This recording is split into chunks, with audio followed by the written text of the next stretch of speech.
Some breaking news overnight. President Trump has once again terminated trade talks with Canada. The president taking issue with this TV ad running in Ontario, which uses audio from a 1987 Ronald Reagan radio address in which the former president criticizes tariffs. The Reagan Presidential Foundation says it's reviewing its legal options, saying the ad misrepresents the address. It kind of chops it up in a different order than Reagan said it. In a social media post, Trump called the ad fake and egregious, accusing Canada of trying to interfere with a Supreme Court case on his tariff policy next month. MSNBC's Laura Barron-Lopez joins us from the White House. Also with me here on set, senior fellow at the Center for American Progress and former chair of the Council of Economic Advisors in the Biden administration, Jared Bernstein. Laura, first to you, what are we hearing from the White House about why the president terminated these talks? And I have to make the note that even though the ad chops up the order in which Reagan said some of these statements, the overall sentiment of his remarks is really what the ad reflects, which is that there are deep concerns about putting these many barriers to international trade. Right. And in those original remarks from Ronald Reagan, he said that tariffs create, quote, artificially high prices. And the president, though, appears to have been very upset by these ads, which the Ontario Premier Doug Ford, his province, paid for, and which they had indicated they wanted to run as well in the United States. Last night, the president saying that all negotiations with Canada were going to be terminated due to these ads. Just right now, Kevin Hassett was just out here. Well, there's that tweet.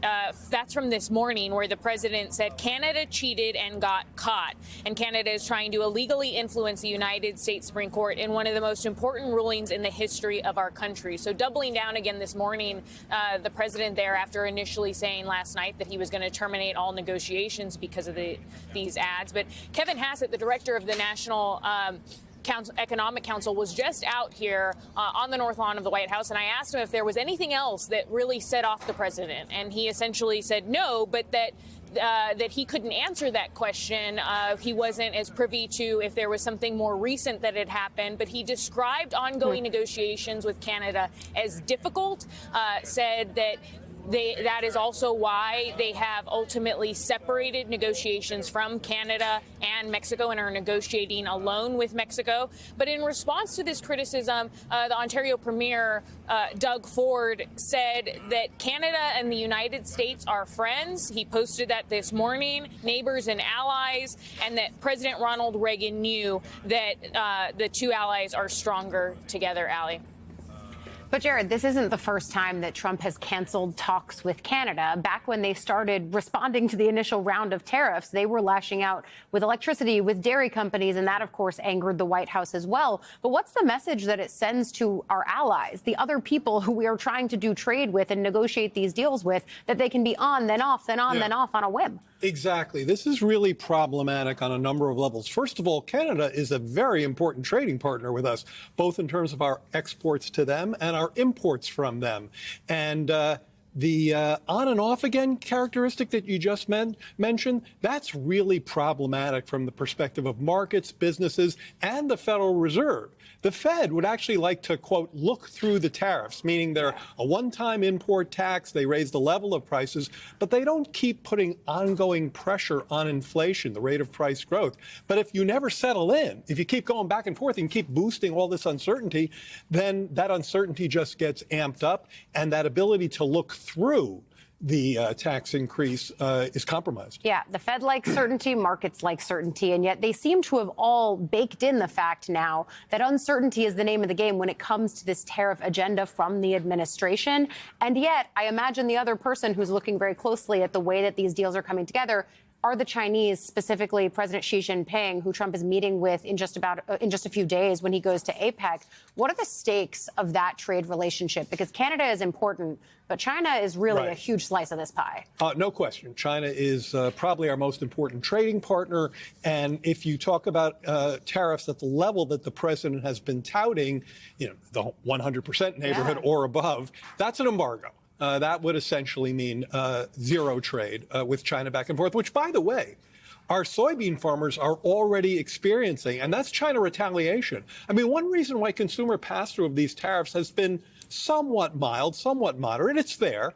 Ronald Reagan was actually right about what he said in terms of tariffs getting passed through the prices, is because there hasn't been that much retaliation from our trading partners. But we're going to see more of that if Trump continues this volatility. And China has gone from buying half of our soybean exports to zero of our soybean exports. That's a real problem for our farmers. A real problem for farmers. And then, of course, you go into a midterm election year where all politics becomes that much more local, as if it isn't already. And I imagine that it's going to continue to test the patience of Republican lawmakers who, by and large, have been willing to give Trump a pass on most things, though they are starting to get a little bit up in arms on Argentine beef, which is separate but different from this. The other piece that we often look towards is where's this showing up in reports? And I know that we got the CPI report today. Do you see any impact of tariffs in that, or what is the outgrowth that we should be tracking there? I see very clear impact from tariffs in the CPI report. If you look at goods, which of course are the things that are directly tariffed, you can really trace that goods were declining in terms of their inflation rate. You put in the tariffs, they start ticking up. Now, as I said, some of those pass-throughs have been fairly moderate relative to past trade wars. But at this point, the consensus is that Trump's tariffs are raising inflation by maybe 0.4 of a point so far.